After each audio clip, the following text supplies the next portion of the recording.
ونستعينه ونستغفره ونعوذ بالله من شرور أنفسنا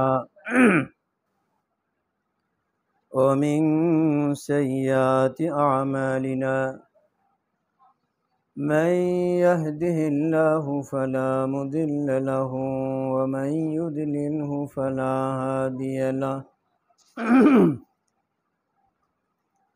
ونشهد أن لا إله إلا الله وحده لا شريك له ونشهد أن سيدنا وسندنا وحبيبنا ومولانا محمدا عبده ورسوله أما بعد فأعوذ بالله من الشيطان الرجيم بسم الله الرحمن الرحيم لقد كان لكم في رسول الله أسوة حسنة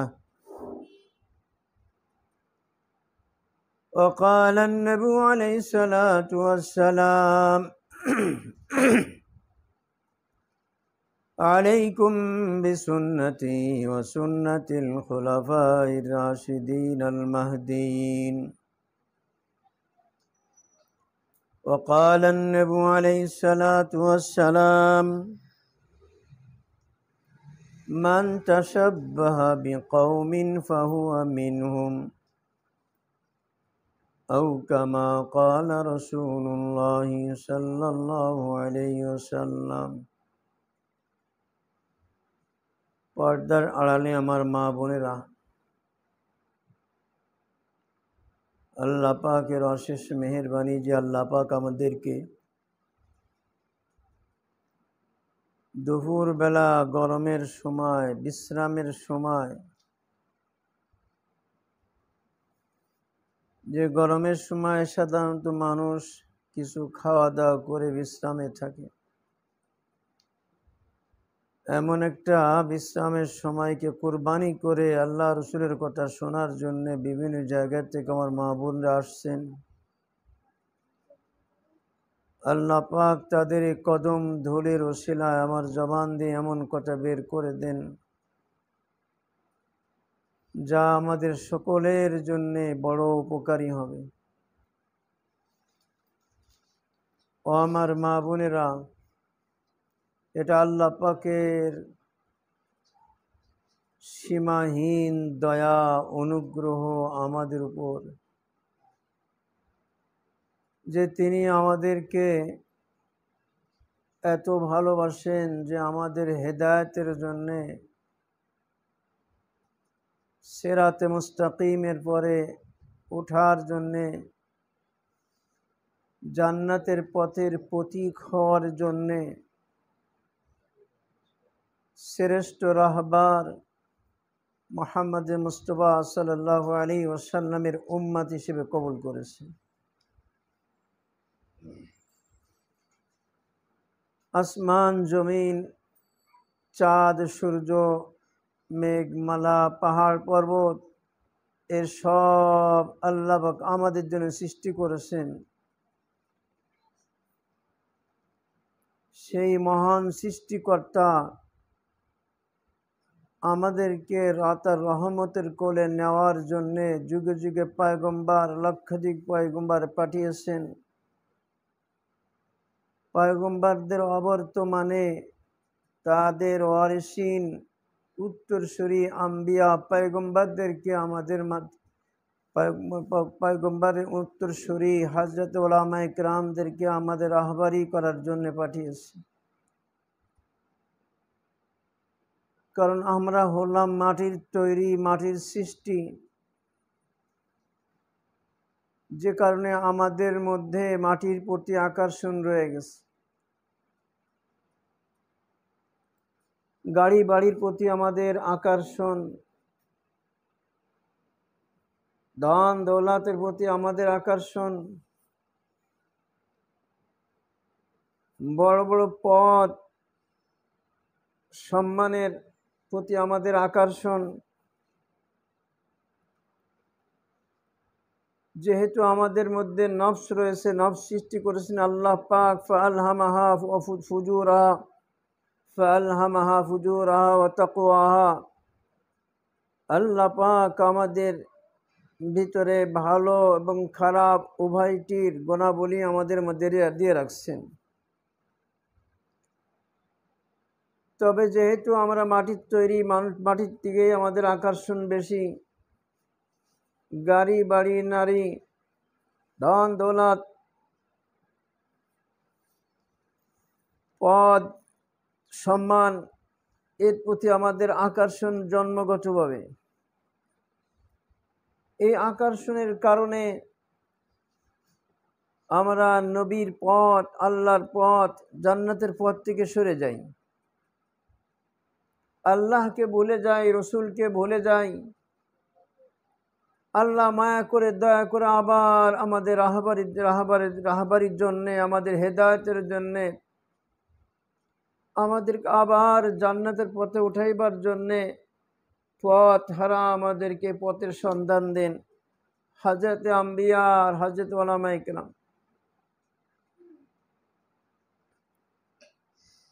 যখনই আমরা দ্বীনি আলোচনা থেকে দূরে সরে পড়ি, যখনই হাক্কান উলামাদের সোহবত থেকে দূরে সরে পড়ি, যখনই নায়েব রসুলদের পথ থেকে দূরে সরে পড়ি,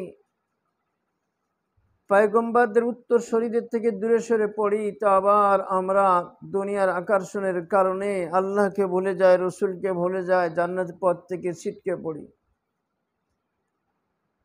আবার আমাদেরকে বোঝান, আমাদেরকে নসিহত উপদেশ দেন, আমাদেরকে আবার সেই পথে নিয়ে আসেন। আজ আমাদের মা বোনেরা বিভিন্ন জায়গাতে এসেছেন, কিসের জন্য আসছেন? দুটি কথা শোনার জন্যে, কোরআন হাদিসের। মুহাম্মদ আরবি সাল্লাল্লাহু তাআলা আলাইহি ওয়াসাল্লাম তিনি ছিলেন শ্রেষ্ঠ মানুষ, তার আদর্শ শ্রেষ্ঠ আদর্শ, তার পথ শ্রেষ্ঠ পথ, তার মত শ্রেষ্ঠ মত। সেই নবীকে যদি আমরা অনুসরণ করি তো আমাদের সৃষ্টিকর্তা আমাদের প্রতি রাজি হয়ে যাবেন। আল্লাহ পাক ইচ্ছা করলে নবীকে নাও পাঠাইতেন, পাহাড়ের পরে কোরআন নাজিল করে বলতেন তোমরা কোরআন দেখে দেখে আমল করে আমার পথ, আমার হুকুম মতে জীবনযাপন করে আসো। কিন্তু আল্লাহ পাক এমন করেন নাই, বরং আল্লাহ পাক শ্রেষ্ঠ নবী, দয়ার নবী মুহাম্মদ আরবি সাল্লাল্লাহু তাআলা আলাইহি ওয়াসাল্লামকে পাঠিয়ে কিভাবে আমল করলে আল্লাহ রাজি হবে, কিভাবে জীবন যাপন করলে আল্লাহ রাজি হবে, কিভাবে আমার 24 ঘন্টা কাটাইলে আমার আরশাল মাওলা, আমার সৃষ্টিকর্তা, আমার আল্লাহ আমার প্রতি রাজি থাকবেন, এই রাস্তাটাও বাস্তবে দেখায় গেছেন মুহাম্মদ আরবি সাল্লাল্লাহু আলাইহি ওয়াসাল্লাম। আল্লাহ পাক কোরআনে বলেছেন, লাকাদ কানা লাকুম ফি রাসূলিল্লাহি উসওয়াতুন হাসানাহ, নবীজির মধ্যে তোমাদের জীবনের জন্য উত্তম নমুনা, উত্তম পন্থা, উত্তম আদর্শ নবীজির মধ্যে আছে। যদি মুহাম্মদ আরবি সাল্লাল্লাহু তাআলা আলাইহি ওয়াসাল্লামকে অনুসরণ করো তাহলে আমি মাওলা তোমাদের প্রতি রাজি হয়ে যাব, আমি তোমাদের সুখ শান্তির ব্যবস্থা করব, তোমাদের দুনিয়াতে সব ধরনের শান্তির ব্যবস্থা আমি করব, সুখময় জিন্দেগি দান করব, হায়াতে তয়্যিবা দান করব। আল্লাহ রাব্বুল আলামিন কুরআন পাকের আরেক জায়গায় বলেন, কুল ইন কুনতুম তুহিব্বুনাল্লাহ ফাত্তাবিউনি ইউহিব্বুকুমুল্লাহ ওয়া ইয়াগফির লাকুম যুনুবাকুম। যদি তোমরা আল্লাহর ভালোবাসা চাও, আমার নবী দ্বারা আল্লাহ ঘোষণা করাইছেন, কোরআনের আয়াত বানিয়ে দিয়েছেন। যদি তোমরা আল্লাহর ভালোবাসা চাও, তাহলে আমি মুহাম্মদুর রাসূলুল্লাহ সাল্লাল্লাহু আলাইহি ওয়াসাল্লামের অনুসরণ করো। আর ওসলা মাওলা তোমাদের ভালোবাসবেন। যখন সেই মাওলা আমাদের ভালোবাসবেন, তো আমাদের জীবনের সমস্ত গুনাহ খাতা আল্লাহ মাফ করে দিবেন। আল্লাহ পাক আমাদেরকে সব সময় বিপদের মুখে আমাদের উদ্ধার করবেন। আল্লাহ পাক আমাদেরকে রহমতের ছায়া রাখবেন। একজন মা তার সন্তানকে কত ভালোবাসে, তার থেকে কোটি কোটি গুণ, তার থেকে বেহিসাব, তার থেকে সীমাহীন আমার মাওলা আমাদেরকে ভালোবাসবেন। যেহেতু তার নাম হলো আরহামুর রাহিমিন। এই আরহামুর রাহিমিন তার শ্রেষ্ঠ নবী, তার বন্ধু, তার হাবিব মুহাম্মদুর রাসূলুল্লাহ সাল্লাল্লাহু আলাইহি ওয়াসাল্লামকে আমাদের হেদায়েতের জন্য, আমাদেরকে জান্নাতের পথের সন্ধান দেওয়ার জন্য আমাদেরকে কোমর ধরে ধরে বিপদ থেকে আমাদেরকে টেনে নিয়ে আসছেন। বিপদের মধ্যে পড়ার উপক্রম, সেখান থেকে আমাদেরকে কোমর ধরে ধরে টেনে নিয়ে আসছেন। মুহাম্মদুর রাসূলুল্লাহ সাল্লাল্লাহু আলাইহি ওয়াসাল্লাম ফরমান, আমার উদাহরণ ওই ব্যক্তির মতো যে ব্যক্তি জঙ্গলের পাশে গর্ত খনন করেছে, আগুন জ্বালিয়েছে, আর যখন আগুন জ্বলতে থাকে, বছরে এমন এক সময় আছে বেশি বেশি কীট পতঙ্গ, পোকামাকড় আগুনের পরে আসতে থাকে। ছোটবেলায় দেখেছি লম্ফ জ্বলছে, হারিকেন জ্বলছে, আর পোকামাকড় কিভাবে উঠতেছে, উড়ে উড়ে এই আগুনের পরে পড়ে পড়ে পুড়ে মরে যাচ্ছে, তবু পড়তেছে। দেখা যায় রাস্তায় লাইটিং আছে, লাইট জ্বলতেছে, আর লক্ষ লক্ষ ছোট ছোট পোকামাকড় উঠতেছে, পোকামাকড় উঠতেছে। লাইট জ্বালানো, সেখানে শুধু পোকামাকড়। ঘরের দরজা জানালা বন্ধ করে দেওয়া লাগে, অনেক সময় নাই, বাইরেতে পোকামাকড় আসে। আল্লাহু আকবার। তো লাইটের আলো তো আর মরে না, কিন্তু ছোটবেলা দেখছি লম্ফর আলো পরে ঝাঁপ দিয়ে দিয়ে পড়ছে। নবীজি বলেন এরকম জাহান্নামের আগুন জ্বলেছে, আর মানুষ জাহান্নামের আগুনে পড়তেছে, ঝাঁপ দিচ্ছে, আর আমি মুহাম্মদুর রাসূলুল্লাহ তাদের কোমর ধরে ধরে জাহান্নামের আগুন থেকে এটাকে ঠেকাইতেছি, বাঁচাইতেছি। কিন্তু কতটা বাঁচাইব, যতদূর পারতেছে বাঁচাইতে, বেশিরভাগ তো আগুনের মধ্যে নিক্ষেপ হইতেছে। কয়জন 5 ওয়াক্ত নামাজ পড়ে, কয়জন পর্দায় থাকে, কয়জন নবীর তরিকা জীবনযাপন করে, কয়জন মুসলমানের কোরআন সহি আছে, কয়জন মুসলমান গুনাহ থেকে মুক্ত, কয়জন মুসলমান মানুষের হক আদায় ঠিক মতো আদায় করে, কয়জন মুসলমান আল্লাহর হক আদায় করে। এভাবে তো চলতেছে আমাদের জীবন। এই যে এখন চলতেছে, আজকে বোধহয়, হ্যাঁ আজকে তো পয়লা বৈশাখ,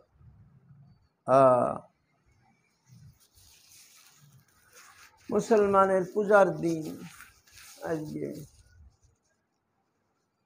মুসলমানরাও এখন পূজা করে। মঙ্গল অমঙ্গলের মালিক তো আল্লাহ। ওয়া খাইরি ওয়া শাররিহি মিনাল্লাহি তাআলা, ভালো মন্দ সব আল্লাহর। আল্লাহর গোলামি করলে আল্লাহ ভালোর ফয়সালা করে। আল্লাহ পাকে নাফরমানি করলে আল্লাহ পাক অমঙ্গলের ফয়সালা করেন। মঙ্গলের মালিক তিনি, অমঙ্গলের মালিক তিনি। মঙ্গল শোভাযাত্রার মধ্যে মুসলমান আগামীকাল পেপারে দেখা যাবে ঢাকায় কত জায়গায়, বাংলাদেশের কত শহরে মঙ্গল শোভাযাত্রা। সেই শোভাযাত্রার মধ্যে পেশা বানাবেন, বড় একটা পেশা। আরো কি পেশা নাকি মঙ্গল নাকি পেশার পরে আরোহণ করে আসছে বাংলাদেশে, এত সময় এসে গেছে। আরে মঙ্গল অমঙ্গল তো আল্লাহর হাতে, কারোর হাতে মঙ্গল অমঙ্গল দেওয়া হয় নাই। খাইরি ওয়া শাররি মিনাল্লাহি তাআলা, ইমান মুফাসসালের মধ্যে আছে, ভালো মন্দ সব তাকদীর আল্লাহ। আমার মা বোনেরা, তাকদীর কথা মনে পড়লো, আপনাদের মতো একটা মহিলা, তারই ঘটনার কথা মনে পড়ে গেল। এই শহরের ঘটনা, শহরতলি চাষড়ার ঘটনা। আল্লাহ পাক যখন কাউকে হেদায়েত দেন, এরকমই হেদায়েত পায়। মেয়েটির বর হলো কমিউনিস্ট। মেয়েটি কলেজ পড়া মেয়ে, প্রথম দিনদার ছিল না। পরে এই যেমন আজকের আপনাদের দিনই আলোচনা করতেছি আপনাদের সামনে, আপনারা পর্দার আড়াল থেকে শুনতেছেন। এইরকম একজন নেককার ব্যক্তির আলোচনা বা দাওয়াতে তবলিগের আলোচনা শুনে মেয়েটার মধ্যে পরিবর্তন হয়েছে। আরে আমার তো মরতে হবে। শিক্ষিতা মেয়ে, ভালো পরিবর্তন আসছে, নামাজ শুরু করছে, পর্দা শুরু করেছে, এগুলি শুরু করছে। স্বামীর তা ভালো লাগে না, স্বামী হলো কমিউনিস্ট, স্ত্রী তো মাশাআল্লাহ আল্লাহ পাক থেকে ইমানের দৌলত দিচ্ছে।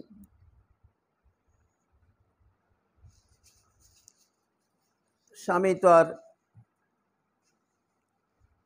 দিনদার হয় না, ওইভাবে রয়ে গেছে। কমিউনিস্টে তো আল্লাহরই মানে না, যে কারণে মেয়েটার পরে খুব নির্যাতন করে, মাঝে মাঝে খুব নির্যাতন করে। মেয়েটি সবর ধৈর্য ধারণ করে, চলে যায় না। সবর করে করে আল্লাহর কাছে কান্নাকাটি করে। মেয়েটি লেখাপড়া আগে তো জানে, এই জন্যে ফজালে আমাল, ফজালে সাদাকাত এর তালিম করে। মহল্লার মেয়েরা সেখানে শোনে। মহল্লার মেয়েরা ওই মেয়েটার প্রতি খুব, তার প্রতি মহব্বত দেখায়। কোনো কিছু ভালো কিছু রান্না করলে মেয়েটার জন্য নিয়ে আসে। ভালো একটা ফল পাইলে ফলের সময় ফল, আমের সময় আম, পেয়ারা ইত্যাদি ভালো ভালো জিনিস তাকে হাদিয়া দেয় মহব্বত করে। এরকমভাবে মেয়েটার মধ্যে এখন আর দুনিয়ার চাকচিক্যর প্রতি আকর্ষণ নাই। ভালো গয়নাপাতি, ভালো লিবাস পোশাক, এর প্রতি ভালো খাবার দাবার, এর প্রতি তার কোনো আকর্ষণ নাই। তো এইগুলি কিন্তু স্বামীর ভালো লাগে না। পর্দা করে, আগে পর্দা করতো না, এখন পর্দা করে। মেহমানরা আসলে তাদের সামনে যায় না, বন্ধু বান্ধব আসলে তাদের সামনে যায় না। এটা তো স্বামীর তা পছন্দ লাগে না। মেয়েটি আল্লাহর আইন মানা শুরু করছে, এতদিন তো আল্লাহর আইন মানত না, এখন তো আল্লাহর আইন মানা শুরু করেছে, পর্দা করে। কুল্লিল মুমিনাতি ইয়াগুদুদনা মিন আবসারিহিন্নার পর আমল করে। আল্লাহ পাক নবীজিকে বলেছেন, ঈমানওয়ালা মেয়েদেরকে বলে দিন তাদের দৃষ্টিকে যেন অবনত রাখে, অর্থাৎ পরপুরুষ থেকে দৃষ্টির হেফাজত করে। এবং কোরআনে পাকের মধ্যে আল্লাহ পাক মুহাম্মদ আরবি সাল্লাল্লাহু তাআলা সাল্লাম বিবিদেরকে বলে, ইয়া নিসা নবী লাস্তুন্না কাহাদিম মিনাল নিসা,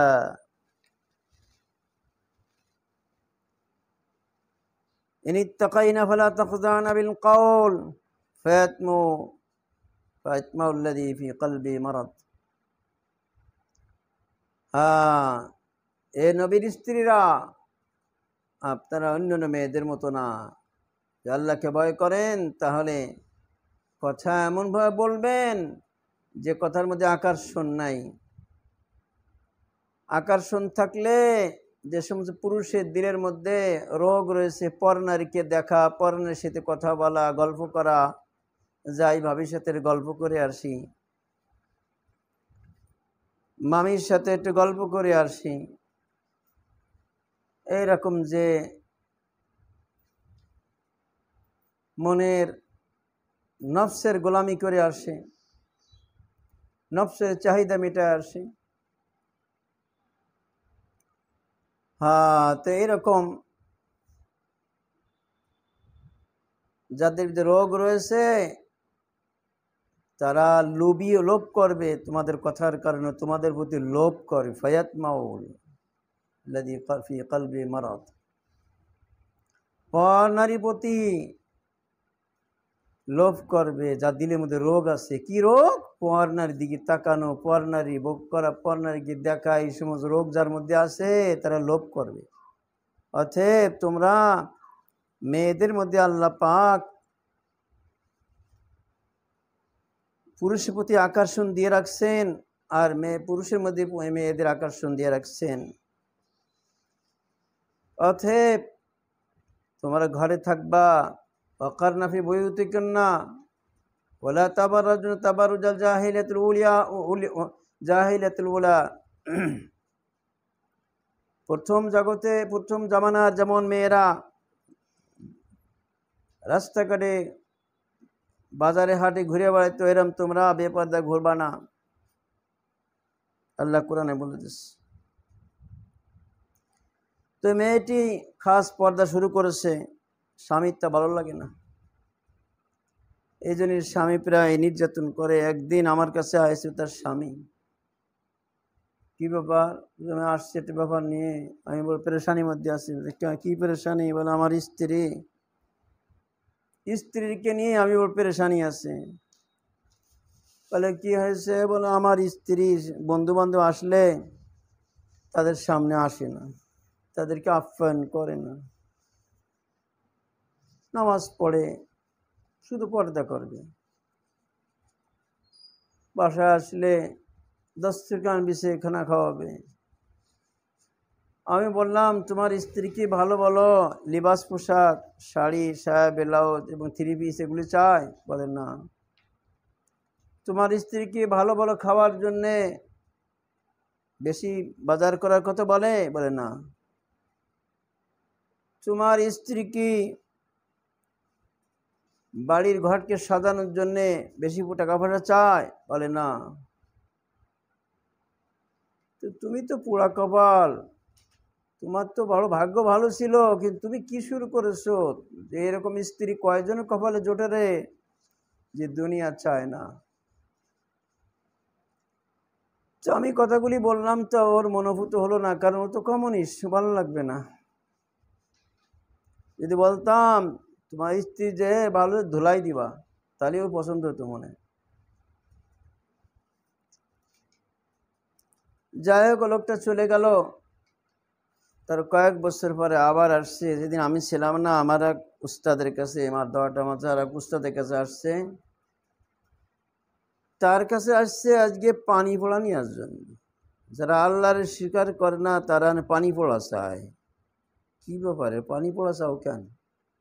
হুজুর আমার ভয়ে। কিসের ভয়? তখন একটা স্বপ্নের কথা বলে, একটা স্বপ্নের কথা বলে যে তোর স্ত্রীর প্রায় মারধর করতো, চলে যায় না কেন? আমার কথা মানবে না, বন্ধু বান্ধবের সামনে আসবে না, বন্ধু বান্ধবের সাথে হাসি ঠাট্টা করবে না, তাদের সাথে ঘুরতে যাবে না, এই কোনো কথা হলো অসামাজিক? এলো অসামাজিক তার কাছে। যদি মারে মেয়েটি খুব সবর ধৈর্য ধারণ করে, আসে পড়ে যদি আল্লাহ হেদায়েত দেয় তাকে, আল্লাহ পাক এমন করলেন ওর মার দেওয়া বন্ধ হয়ে গেল। একদিন স্বপ্ন দেখতেছে যে অনেক লম্বা মুসলমা, মাথায় পাগড়ি, আমার কলার ধরে টেনে নিয়ে যাচ্ছে, যে তোরে ওই 7 সমুদ্র পারে নিয়েছে, বিশাল আগুনের কুণ্ডলী, ওর মধ্যে আমাকে ফেলে দেবে।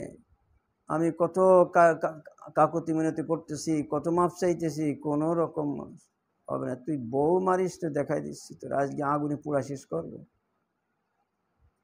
আমি ভয়তে এত কষ্ট পাইতেছি আর এত কাকুতি মিনতি করতেছি, কোনো মাপ চাইছি, কোনো রকম ছাড় হবে না।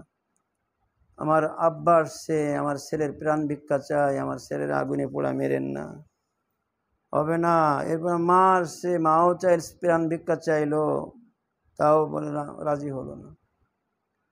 এরপরে দেখি আমার বিবি আসছে, হাতে যায় নামাজ, সে যায় নামাজ বিছিয়ে দিয়ে 2 রাকাত নামাজ পড়ে ওই পাগড়িওয়ালাকে যাই আমার স্বামী কল নিয়েছে, এই দাও, তাকে একটা ধমক দিয়ে তার কাছ থেকে আমার নিয়ে নিল, আমার হাত ধরে চলে আসলো, দিয়ে ঘুম ভেঙে গেছে। কিন্তু ওই যে আগুনের ভয়, ওই লোকে কলার ধরে নিয়ে যাইতেছিল, ভয় আমার শরীর ঘেমে সব সমস্ত শরীরটা ভিজে গেছে। ওই যে পাগড়িওয়ালা, এখন রাস্তা হাঁটলি পিছনতে মনে হয় পাগড়িওয়ালা আসতেছে। সাইকেল চলা বন্ধ করে দিয়েছি, কোনো পড়ে যাবে, সাইকেলে চলি মনে পিছন থেকে আমার ধরলো। এই জন্য হুজুর আমি ভয় পেয়েছি, আমার পানি পড়া দেন। আর কোনোদিন তার মারে নাই স্ত্রীকে। আর সুন্দর কাহিনী ঘটে গেছিল, সেটা হলো একদিন ওর বন্ধু বান্ধব শিখাইছিল, আচ্ছা আমি এর বউ নিয়ে কী করবো, বড় বিপদ আছি, আচ্ছা আমরা 3টে প্রশ্ন শিখাই দিতেছি, ওই 3টে প্রশ্ন উত্তর দিতে পারবে ভালো, না হলে বাড়ি ছাড়বে। এখন ওই যুবককে 3টা প্রশ্ন শেখাই দিচ্ছে। তাদের ধারণা যে এই প্রশ্ন উত্তর ওই মেয়েটি দিতে পারবে না, যখন দিতে পারবে হয় আমার প্রশ্ন উত্তর দিবে না বাড়ি ছাড়বি। ছেলেটি খুশি মনে চলে গেছে বাড়ি, যে স্ত্রীকে বলতেছে, এই আমার কটা প্রশ্ন উত্তর দাও। বলে সব হবে না, তুমি আগে খাওয়া দাওয়া, ঠান্ডা মাথায় খাওয়া দাওয়া করে নাও, রাতের খাবার, হাত পা দিয়ে আসো, বাথরুমতে হাত পা দিয়ে এসে দস্তরখান বিছে খাবার দিলে খানা খাইলাম। আমি বললাম আমার প্রশ্ন দাও, উত্তর দাও। তো মেয়েটি বলতেছে, তোমার প্রশ্ন উত্তর দেব, আমাকে 2 রাকাত নামাজ পড়ার সুযোগ দাও। মেয়েটি এই বুঝ পেয়েছিল কোরআনের তালিম শুনে, হাদিসে পাকের মধ্যে আছে, ইজা হাজাবাহু আমরুন ফাজা ইলা সালাহ, যখনই কোনো গুরুত্বপূর্ণ ব্যাপার সামনে আসতো, নবীজি নামাজে নিজেকে আয়ত্ত নিয়ে করতে, নামাজের দিকে ধাবিত হইতেন। মুসলমান নামাজ দ্বারা সবকিছু সমাধান করবে। তাই মেয়েটি নামাজ পড়লো, নামাজ পড়ে সে তো দোয়া করলো যে আল্লাহ, না জানি কি প্রশ্ন করে, আমার দিলের মধ্যে তুমি প্রশ্ন উত্তরগুলো দিয়ে দাও। 2 রাকাত নামাজ পড়ে আল্লাহর কাছে দোয়া করে আমার কাছে যখন আসলো, আমি বললাম 3টা প্রশ্ন করলাম। 1 নম্বর প্রশ্ন, তোমরা বলো তাকদিরে যা আছে তাই হবে। প্রথম প্রশ্ন ছিল, তোমরা বলো শয়তান আগুনের তৈরি, কিয়ামতের ময়দানে জাহান্নামে দেওয়া হবে। শয়তান আগুনের তৈরি, আবার জাহান্নামের আগুনও আগুন, জাহান্নাম আগুনের তৈরি। তাহলে আগুন দ্বারা আগুনকে কোনোদিন শাস্তি দেওয়া যায় নাকি? কোথায় পেয়েছে এগুলি? 2 নম্বর, তোমরা বলো তাকদিরে যা আছে তাই হয়। তাকদিরকে কি জিনিস আমাকে বুঝায় বলো, আমাকে বুঝিয়ে দাও তাকদির কাকে বলে। 3 নম্বর, আল্লাহ কোথায় আছে, আল্লাহকে দেখায় দাও। তোমরা বলো আল্লাহ আছে, আল্লাহকে দেখায় দাও।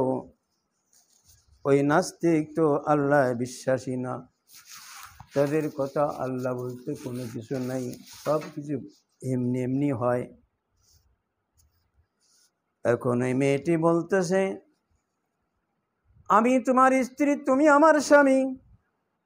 আমি স্ত্রী হয়ে তোমার সাথে আজকে একটু বেয়াদবি করব, যদি তুমি কিছু মনে না করো। ওয়াদা করাইছে, ঠিক আছে। আমার সে তিনটা প্রশ্নের উত্তর আগে দাও। হ্যাঁ, সেই তিনটা প্রশ্নের উত্তর দিব, তবে আমি তার আগে তোমার সাথে একটু বেয়াদবি করব। আচ্ছা, তুমি মনে কিছু করবা না তো? বলেন না। এরকম ওয়াদা নিয়ে যখনই ওয়াদা করেছে, স্ত্রী হঠাৎ করে স্বামীর মুখে চড় মেরেছে, তার চড় মেরেছে, তার গালে জোরে চড় মারছে। চড় মারলে ওই স্বামী আরো ক্ষিপ্ত হয়ে গেছে।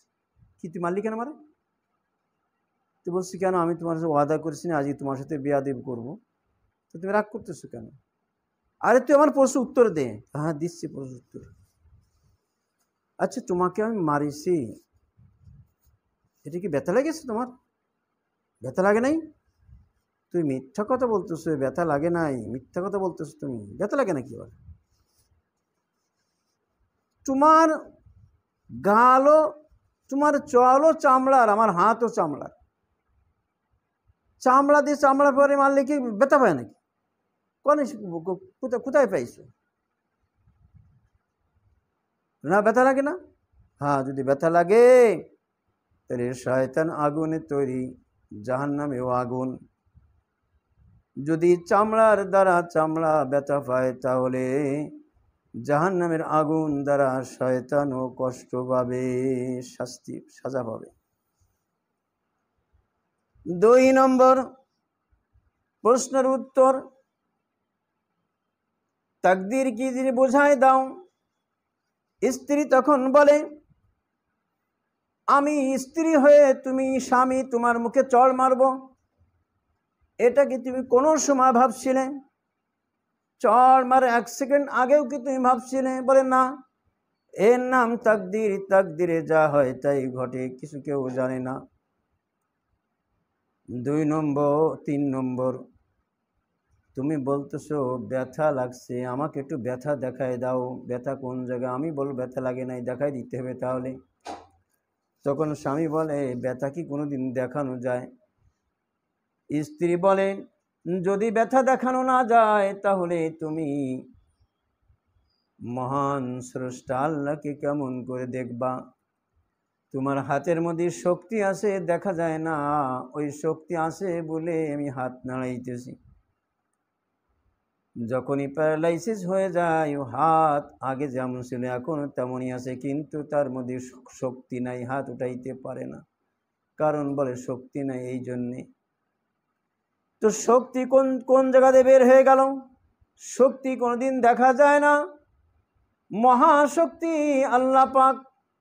বিদে আল্লাহ পাককেও দেখা যাবে না দুনিয়াতে, পরকালে দেখা যাবে, আল্লাহ পাক সেই পাওয়ার দিয়ে দিবে। তো ব্যথা কোনোদিন দেখা যায় না, অনুরূপভাবে আল্লাহ পাককে দেখা যায় না। এই 3টা প্রশ্নের উত্তর ওই কলেজ পড়ুয়া মেয়ে উত্তর দিয়েছেন। হ্যাঁ, এমন উত্তর দিয়েছেন, ওর বাপ আসলো, ওর বাবার বাবা আসলো, কি এটা মানতে বাধ্য। যখন আর বন্ধু বান্ধব বলেছে তোমরাদের শিখাই দিয়েছিলে প্রশ্ন, এসে প্রশ্ন উত্তরেই, তখন ওই কমিউনিস্ট পার্টির বন্ধু বান্ধব বলছে, আরে তোর স্ত্রী তো আমাদের উস্তাদ, এগুলি তো আল্লাহ শিখাইছে। আল্লাহ শিখায়, তখন 2 রাকাত নামাজ পড়েছে, আল্লাহ তো দিলের মধ্যে দিয়েছে।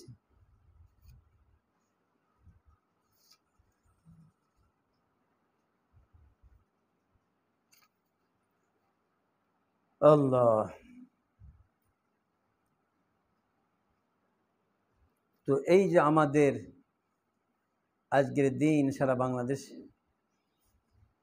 মুসলমানরা আজকের মঙ্গল শোভাযাত্রা করবে, আজকে নববর্ষ পালন করবে। ইসলামে নববর্ষ বলতে কোনো জিনিস নাই। হিন্দুরা পালন করতেছে।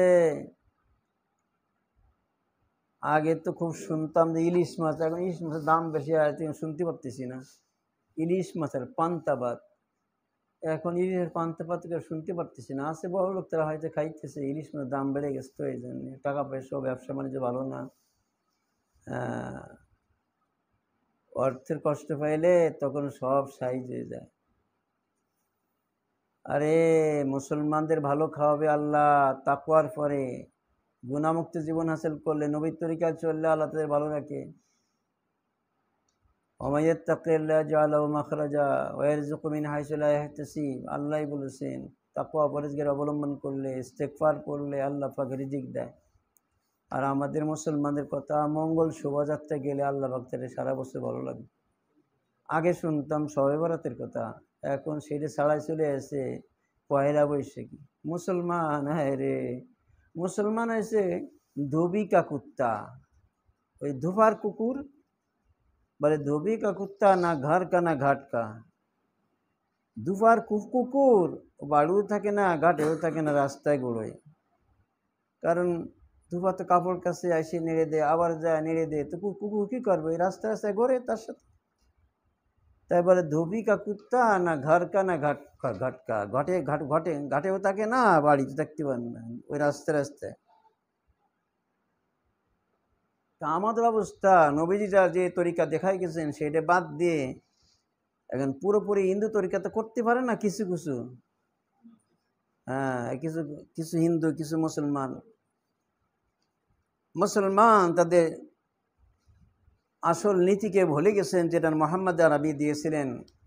মোহাম্মদের আরবির নীতি হলো পৃথিবীর সেরা নীতি, তার আদর্শ পৃথিবীর সেরা আদর্শ। মুসলমানরা বাদ দিয়ে আর এক দূরে দৌড়াইতেছে।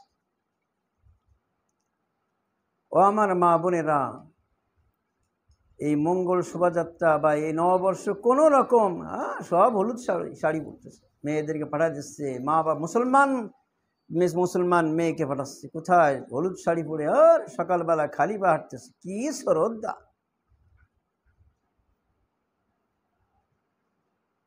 অথচ হুজুর সাল্লাল্লাহু তাআলা আলাইহি ওয়াসাল্লাম যখন দ্বিতীয় হিজরিতে মদিনায় গেলেন, তো বছরের 2টা দিন তারা কি করত?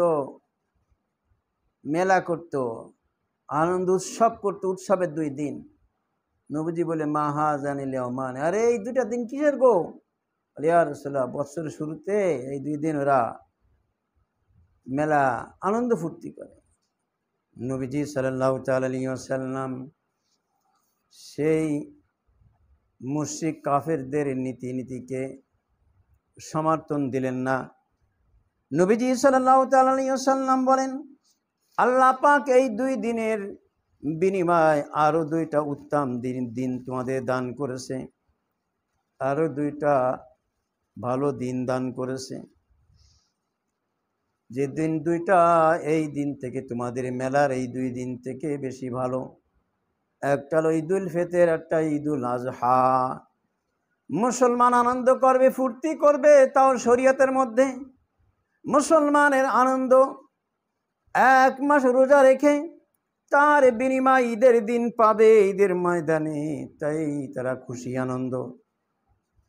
মুসলমানের আনন্দ আল্লাহর খুশির মধ্যে, মুসলমানের আনন্দ আল্লাহ পাক থেকে তারা আজ প্রতিদান পাবে সেই জন্য। অথচ মুসলমান এই জন্যই সৃষ্টি হয়েছে, কিন্তু মুসলমান সেটা বাদ দিয়ে, আল্লাহর দেওয়া খুশির দিন বাদ দিয়ে অন্য দিন খুশি করতেছে। আবার ঈদের দিন খুশি করে, তাও হিন্দু খ্রিস্টানদের মতন, নবীজির মতো না। ঈদুল আজহা, ঈদুল ফিতর কোনো রকম তাদেরকে সমর্থন দিলেন না। ঈদুল ফিতর, ঈদুল আজহা এইটাই তোমরা আনন্দ করবা, এর আগে ওই দিন অমুসলমানরা যে করতো, মেলা করতো, ওটা বাদ দিয়ে দিলেন। সেখানে মুসলমান আবার শুরু করছে পয়লা বৈশাখ। এপ্রিল ফুল, আল্লাহ এপ্রিল মাসে যে কি করে! এপ্রিল ফুল, পয়লা এপ্রিল। ফুল মানে ব্যাকুপ, এপ্রিলের ব্যাকুপ। মুসলমান ব্যাকুপ করে যা, তোরা এই মসজিদ ঢোক, তার এই সমস্যা নেই। সব মসজিদ ঢুকেছে সাদা, তারা মনে করছে সমস্যা নেই, সব মসজিদ বন্ধ করে দিয়ে আগুন দিয়ে সব মুসলমান পোড়ায় মারছে এই দিনে। আর মুসলমান সেই ডেই উদযাপন করে। লজ্জাও কারণ না যে কেন এই দিন কি হয়েছিল, কি করতেছে আমরা।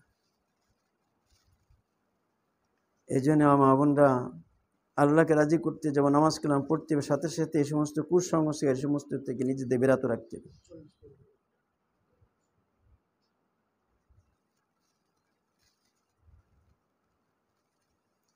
একজন প্রশ্ন করেছেন, শরীয়তের বাইরে চলে সে দাওয়াতও দিলে তার বাসায় খাওয়া যাবে কি না? শরীয়তের খিলাফ চলে, হয়তো নামাজ কালাম পড়ে না, এমনি আসে, কিন্তু নামাজ কালাম ঠাট্টা উপহাস করে না, এমনি নামাজ কালাম পড়ে না, নামাজকে অস্বীকার করে না, রোজাকে অস্বীকার করে না, এমনি শরীয়তে পরে চলে না। কিন্তু তার পয়সা যদি হালাল থাকে, পয়সা যে হালাল থাকে, তাহলে তার বাসায় দাওয়াতে খাওয়া যাবে।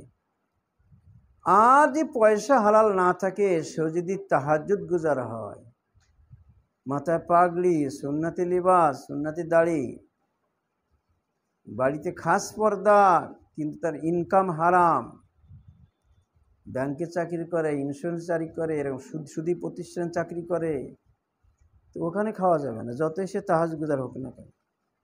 কিন্তু যদি তাহাজ্জুদ গুজার না, নামাজ কালাম বেশি একটা পড়ে না, কিন্তু ইসলামকে অস্বীকার করে না, তবে সে পয়সা হালাল রাখে, তো তার বাড়িতে খাওয়া যায়, জাকাতও ঠিক মতো দেয়, তার বাড়ি খাওয়া যায়। একটা প্রশ্ন করেছে, মহিলারা নামাজে পায়ের পাতা খোলা রাখবে নাকি ঢেকে রাখবে? পায়ের পাতার উপরে ভাগ যেটা উঁচু থাকে, ওইটা ঢাকবে, সবটা ঢাকা লাগে না। পায়ের পাতার পর যে অংশটা একটু উঁচু থাকে, ওইটা ঢেকে রাখবে, ওই পর্যন্ত ঢেকে রাখবে, সবটা ঢেকে রাখা জরুরি না। একটা প্রশ্ন করছে, মহিলাদের নামাজ সম্পর্কে আচ্ছা, মহিলা ও পুরুষের নামাজের মধ্যে কোনো পার্থক্য আছে কিনা জানালে ভালো হবে। মহিলা পুরুষের নামাজের মধ্যে অবশ্যই পার্থক্য আছে। মহিলা পুরুষ এমনি তো পার্থক্য, একটা আলাদা ভিন্ন, তো পার্থক্য থাকবে না কেন? মহিলাদের জামাতে নামাজ পড়া লাগে না, মহিলাদের আজান দেওয়া লাগে না, মহিলাদের মসজিদে যাওয়া লাগে না, পার্থক্য থাকবেই তো। মহিলার নামাজে দাঁড়াবে, দাঁড়ানোর মধ্যে পুরুষ দাঁড়ার মধ্যে একটু পার্থক্য আছে, দাঁড়ার মধ্যে সামান্য, ওটা দাঁড়ার মধ্যে না, 4 আঙ্গুল ফাঁকে রাখবে মেয়েরা। মহিলারা রুকুর মধ্যে যে একটু, আসল কথা মেয়েদের নামাজের মধ্যে যত পর্দা হবে তত ভালো। এই জন্যে মেয়েরা জড়সড়ে নামাজ পড়বে, রুকু করবে জড়সড়, রুকুর মধ্যে হাতটা সম্পূর্ণ শরীরের সাথে লাগানো থাকবে, হাঁটু পর্যন্ত হাত পড়বে মাত্র। এই জন্য এদের রুকু ভিন্ন, মহিলার সিজদা করবে জড়সড়ে, মাটির সাথে লাগায় থাকবে, কোনোই দুই পাশে মাটিতে বিছায় দিবে, পা ডান দিকে বের করে দিবে, এমন জড়সড়ে সিজদা করবে। যত পর্দা তত ভালো। স্পষ্ট হাদিসে আছে, নবীজি বলছেন যে পুরুষের মতো নামাজ তোমাদের না, এটা সুন্নত তরিকা নামাজ। তারপরে যে মহিলারা পুরুষদের মতো নামাজ পড়ে, নামাজ হয়ে যাবে, সুন্নতের খেলাফ হবে, সুন্নত পরিপন্থী হবে। হ্যাঁ, এই জন্যে মেয়েদের ওই যে একদল আছে, আলাদা হাদিস আছে, একদল আলাদা হাদিস, এরা কিন্তু বলে পুরুষ মহিলা নামাজের পার্থক্য নাই। পার্থক্য তোমার কাছে নাই, শরিয়া থেকে 4 মাযহাবের 4 ইমামের কাছে আছে, সবার কাছে আছে। এই জন্য মেয়েদের এক কথাই যে ওদের যত জড়সড় পর্দার সাথে নামাজ তত বেশি ভালো। মেয়েদের বাড়িতে একা নামাজ পড়লে 27 গুণ সওয়াব, মসজিদে গেলে 1 গুণ সওয়াব। মহিলা বাড়িতে নামাজ পড়লে মদিনাতে নবীজির পিছনে নামাজ পড়ার থেকে উত্তম। এই নামাজ পার্থক্য থাকবেই, যত পর্দায় থাকবে তত ভালো, যত নির্জন হবে ততই ভালো, নামাজ পার্থক্য থাকবেই। পুরুষেরা মহিলায় মসজিদে এতিকাফ করে, মেয়েদের বাড়িতে যে মসজিদ জায়গা, নামাজ জায়গা, নামাজের তা মসজিদ বানায় না, ওখানে এতিকাফ করবো, পার্থক্য তো অবশ্যই আছে। এভাবে সব বিধানের মধ্যে কিছু কিছু বিধানে এক আছে, হজ করবে, এরাও করবে, কিন্তু পার্থক্য হলো মেয়েরা মাহরম ছাড়া হজে যাবে না। পুরুষের এহরাম বান্দা একটা পরবে, চাদর একটা গায়ে দেবে, মাথা আগলা থাকবে। মেয়েদের এরকম না, মেয়েরা যা আসতেই পড়বে, ওই পর্দার সাথেই করবে, শুধুমাত্র সবসময়ের জন্য চেহারার সাথে কাপড়টা লেগে না থাকে, মাঝে মাঝে বাতাসে লাগে সমস্যা নেই, কিন্তু তাই বলে মুখ ঢাকতে হবে। এই যে মহিলা পার্থক্য তো আছে, ওদের এহরাম ভিন্ন, ওদের শরিয়াতের লিবাস পোশাকের মধ্যে ভিন্ন, সব জায়গায় ভিন্ন থাকবে। এই জন্য নামাজের মধ্যেও পার্থক্য আছে। তাছাড়া মেয়েদের একটা অভ্যাস হলো, ওরা নামাজ কালাম ঠিক মতো পড়তে চায় না, রোজা রাখার কিন্তু পটু আমার মা বোনেরা, রোজা রাখতে চায় খুব, কিন্তু নামাজ পড়তে চায় না। কী হয় আল্লাহ মুবুদ জানে, নামাজেরা খুব ফাঁকি দেয়। বিশেষ করে বাড়ি যখন আত্মীয় বাড়ি যায় দৌড় মারে, কিন্তু আমি যাব, আমার জোহরের নামাজ কি হবে বা আসরের নামাজ কি, এ চিন্তাও করে না। মেয়েরা যখন আর যে গল্প শুরু করে দেয় না, ওয়াক্ত একটা দুটো তিনটা চলে যাবে, গল্প শেষ হবে না, ওদের গল্প এখন শেষ হয়নি, কথা শেষ হয়নি। অথচ মেয়েদের নামাজের প্রতি কত গুরুত্ব দেওয়া দরকার। নামাজ হলো মুসলমানের ইমানের পরে সবচেয়ে বড় বিধান নামাজ। যে কারণে নবীজি বলেছেন, লা ইমান আল ইমান লা সালাত আলা, যার ইমান, যার নামাজ নাই, ইমান নাই। মান তারাকা সালাতা মুতাআম্মিদান ফাকাদ কাফার, হাদিস আসছে যে ইচ্ছা নামাজ ত্যাগ করলো সে কুফরি করলো। অন্যের মাযহাবে তাকে সব কাফের হয়ে গেল, স্বামী স্ত্রীর বিবাহ বিচ্ছেদ হয়ে যায়। কিন্তু আমাদের মাযহাবে এরকম না, তো শক্ত না, তবে হাদিস তো কঠিন। ও আমার মা বোনেরা, মুসলমানের নামাজ হলো সবচেয়ে বড় হাতিয়ার আল্লাহর সাথে সম্পর্কের। এদিন যত বেশি নামাজের প্রতি যত্নশীল হবে, আল্লাহ পাকের রহমতের দৃষ্টি তাদের প্রতি পড়বে, যে নামাজের প্রতি কোনো রকম অবহেলা না হয়। নামাজের প্রতি এমনটা ভালোবাসা থাকবে, নামাজ না পড়লে ভালো লাগবে না। বিপদে বা আসলে নামাজ দাঁড়াবে, সমস্যা হলে নামাজে দাঁড়াবে। শুধু 5 ওয়াক্ত নামাজ না, আরও কত নামাজ আছে। 5 ওয়াক্ত নামাজ 5 বার, অথচ সালাতুত তাসবিহ, সালাতুল হাজত, সালাতুত তওবা, সালাতুল শুকর, তাহিয়াতুল ওযু, পুরুষের জন্য তাহিয়াতুল মসজিদ, ওই রকমভাবে সালাতুল খুসুফ, সালাতুল কুসুফ, কত যে নামাজ। আল্লাহ পাক আরও নামাজ আছে, 5 বেতের নামাজ আছে, তাহাজ্জুদ আছে, আওয়াবিন আছে, ইশাক আছে, সালাতুল জাওয়াল আছে, এরকম যে আরও 5 ওয়াক্ত নামাজের আগে পরে কত নফল আছে। 5 ওয়াক্ত নামাজ ফরজ, অথচ নফল কিন্তু তার 4 গুণ বেশি।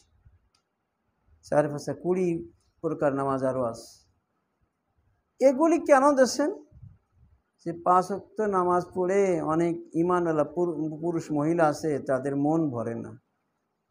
শুধু 5 ওয়াক্ত নামাজ পড়ে মন ভরে না, তারা চায় আরও নামাজ পড়বো, আরও পড়বো। এরকম আর কিছু আল্লাহ পাকের আশেক, আল্লাহ পাকের পাগলি আছে, তারা শুধু নামাজের মধ্যে আল্লাহর সাথে কথা বলে ওদের মন ভরে না। ওরা নামাজে দাঁড়ায় তো সারা রাত কেটে যাবে, মন ভরবে না। আরও নামাজ পড়তে মনে চাবে, কোরআন তিলাওয়াত করবে, সারা রাত কোরআন তিলাওয়াত করতেছে, তাও মন ভরতেছে না। মুসলমানের নামাজের প্রতি তাদের এত আকর্ষণ, নামাজের প্রতি সবচেয়ে মহাব্বত থাকবে, যে কারণে দেখা যায় সাহাবায়ে কেরামের মধ্যে, বুজুর্গানে দ্বীনের মধ্যে সারা রাত 2 রাকাত নামাজের মধ্যে তাদের রাত কেটে যায়।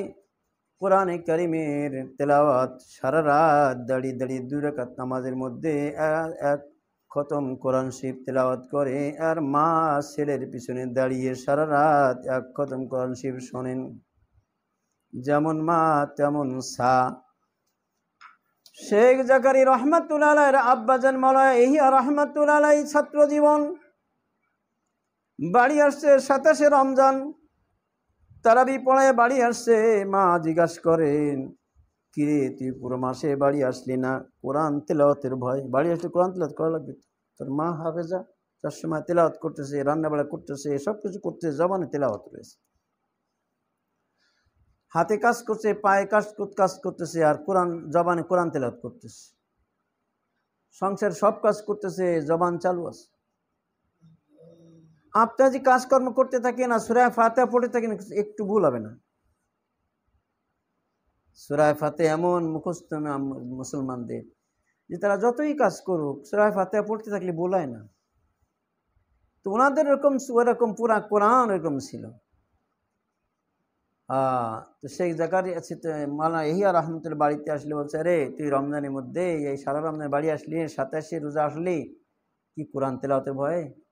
বলে, মা তুমি কি কও, আমার কোরআন মুখস্থ আছে কিনা ঠিক আছে, আজকের 28 রমজান আর 29 রমজান তারাবি তো আমার কাছে, আমার পিছনে পড়বে। মসজিদে নামাজ পড়ে চলে আসছে তারাবি নামাজ পড়ার জন্য, ঈশা নামাজ পড়ে ফরজ পড়ে চলে আসছে। নামাজে দাঁড়াইছেন, মা ছেলের পিছনে ইক্তেদা করেছে, মা ছেলের পিছনে ইক্তেদা করেছে তারাবি নামাজ। হযরতে মাওলানা ইহিয়া রহমাতুল্লাহ 2 রাকাতে নামাজ দাঁড়িয়েছে, তারাবি নামাজ দাঁড়ায় গেছেন, মা পিছনে ইক্তেদা করে ছেলের পিছনে। এখন তিনি কোরআন তিলাওয়াত শুরু করেছেন নামাজের মধ্যে। ওই সূরা ফাতিহাতে শুরু করে সূরা বাকারা শুরু করলেন, এইভাবে 1 সূরা 2 সূরা এইভাবে 114 সূরা, তার মধ্যে 113 সূরা অর্থাৎ 30 পারা কোরআন পড়েছে, একটা সূরা বাদে, সূরা নাস বাদে পুরা 30 পারা কোরআন পড়ে ফেলেছে। তো যে কয়টা ঘন্টা লাগে, আমাদের মসজিদে খতমে তারাবিতে পড়তেছে না, আমাদের গ্রামগঞ্জে মসজিদে খতমে তারা পড়বো, অত সময় দাঁড়াইতে পারবো না, তাই সূরা তারাবি পড়ে। আর এখানে মা 1 রাকাতের মধ্যে 30 পারা কোরআন তিলাওয়াত করলেন সূরা নাস বাদে। কোনো রকম বিরক্তি আসে নাই, বরং কোরআন তিলাওয়াত শুনতেছে, মনটা খুশিতে বাগবাগ, আরো পড়ে শোনাক, আরো শোনাক। দ্বিতীয় রাকাতে সূরা নাস পড়ে 2 রাকাত পরে সালাম ফিরায় বলতেছে, মা আমি 2 রাকাত পড়ালাম, বাকি 18 রাকাত তুই নিজে নিজে পড়ে নাও। তাহলে কেমন তাদের সূরা, কেমন মার, কেমন সা। ছেলে তো এরকম তেলাওয়াত করেছেন 2 রাকাত নামাজ, 1 রাকাত নামাজের মধ্যে 2 রাকাত নামাজের মধ্যে 1 খতম কোরআন পড়লেন, মা পিছনে শুনলেন, কোনো রকম বিরক্তি নাই, আরো শুনতে মনে চাইতেছে। যেমন বিশ্বকাপ ফুটবল বা ক্রিকেট খেলা দেখার জন্য কত মা বোন সারা রাত ওই টিভির সামনে বসে থাকে, দেখতে থাকে, চোখে ঘুম নাই, এত খেলার পাগল। আর ওই সমস্ত মা বোনরা ছিলেন কোরআনের পাগল, যে কারণে রাতকে রাত তারা কোরআন তেলাওয়াত করছে। হযরত ফাতেমা জোহরা রাদিয়াল্লাহু তাআলা তিনি 2 রাকাত সারা রাত কাটাই দিয়েছেন, তাও আফসোস করতে হয়, রে আল্লাহ রাত ছোট বানাই দিলে কেন, আমার তো 2 রাকাত মাত্র হয়েছে, মন ভরে নাই।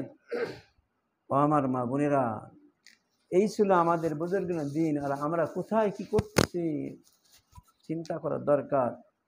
এই জন্যে আপনারা নামাজের খুব পাবন্দি করবেন। নামাজ হলো সবচেয়ে বড় আল্লাহর প্রিয় হুকুম, যে নামাজের প্রতি খুব যত্নশীল হবেন। আল্লাহ আমাদের সকলকে 5 ওয়াক্ত নামাজ যত্ন সহকারে পড়ার তৌফিক নসিব ফরমান। কয়েকবার দুরূদ শরীফ পড়ি।